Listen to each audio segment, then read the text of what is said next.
Selamat siang dan salam sejahtera buat para hadirin semuanya. Perkenalkan, nama saya Leri, jurusan Bahasa dan Budaya Tionghoa, mahasiswa Universitas Bunda Mulia, dengan mata kuliah Etiquette and Communication Skill yang diajarkan oleh Miss Henilia.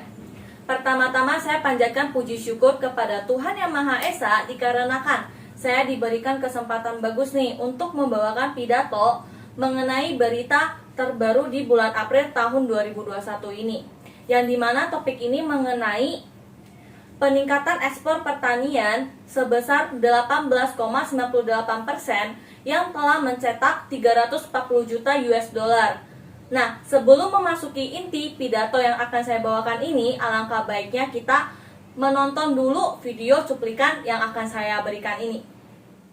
Dari bulan Maret ke bulan April tahun 2021, ada beberapa komoditas non-migas yang mengalami peningkatan harga yang cukup besar, dan diantaranya ada beberapa komoditas andalan Indonesia. Komoditas yang mengalami kenaikan harga secara mantuman adalah minyak kelapa sawit, tembaga, timah, aluminium, dan emas. Baik, setelah dari video tersebut, dapat kita ketahui bahwa dari catatan Badan Pusat Statistik atau yang biasanya kita singkat sebagai BPS mengenai transaksi ekspor pertanian pada bulan April tahun 2021 ini telah mencapai 340 juta US dollar, dan nilai tersebut merupakan nilai tertinggi jika dibandingkan dengan tahun sebelumnya dan dengan bulan yang sama. Nah, Kepala BPS Bapak Suharyanto juga menyatakan bahwa peningkatan ekspor pertanian pada bulan April tahun 2021 ini telah mencapai peningkatan sebesar 18,98% jika dibandingkan dengan bulan sebelumnya dan tahun sebelumnya. Berdasarkan laporan tahunan, Bapak Suharyanto mengungkapkan bahwa komoditas di sektor pertanian mengalami peningkatan di bagian tanaman obat, aromatik, dan rempah. Salah satunya adalah lada hitam dan cengkeh.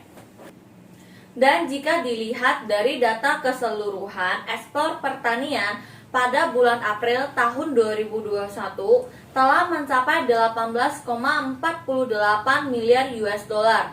Dan jika dibandingkan dengan bulan Maret tahun 2021 telah mengalami peningkatan sebesar 0,69% yang sebesar 18,59 miliar US dollar. Dan tentunya jika dibandingkan dengan tahun sebelumnya dan dengan bulan yang sama telah mengalami peningkatan sebesar 50,69% yang sebesar 12,16 miliar US dollar. Tentunya Bapak Suharyanto juga berharap ekspor pertanian yang ada di Indonesia bisa terus meningkat, bisa terus mengalami peningkatan seiring dengan perbaikan ekonomi yang ada di Indonesia. Sementara itu, Kepala Biro Humas dan Informasi Publik Kementerian Pertanian atau Kementan, Bapak Kuntoro Boga, mengatakan bahwa pemerintah saat ini juga sedang berupaya untuk meningkatkan ekspor pertanian termasuk juga dengan komoditas-komoditas rempah. Bapak Kuntoro mengujarkan bahwa ekspor minuman Republik Indonesia ke Malaysia mengalami kenaikan 80% di awal tahun 2021. Nah, dilakukannya untuk mendongkrak ekspor komoditas rempah yang bertujuan untuk memperkuat logistik perbenihan. Nah, penguatan logistik perbenihan ini dinilai penting dalam mendorong peningkatan produksi komoditas perkebunan.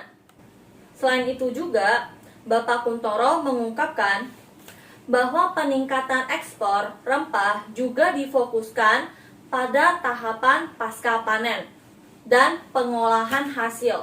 Salah satu caranya adalah dengan menyediakan alokasi anggaran untuk hilirisasi sehingga komoditas bisa memilih nilai tambah.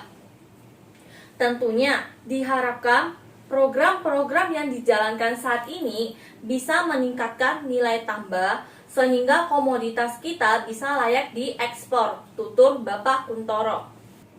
Sekian pidato dari saya, dan semoga peningkatan ekspor pertanian di Indonesia bisa terus mengalami peningkatan di setiap bulannya. Dan saya yakin meskipun dalam masa pandemi COVID-19 ini, Indonesia tetap bisa mengatasinya dan tentunya bisa tetap maju terus.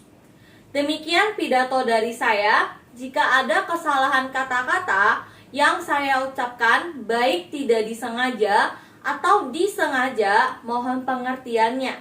Saya di sini pamit undur diri. Terima kasih dan sampai jumpa. Stay safe, stay at home.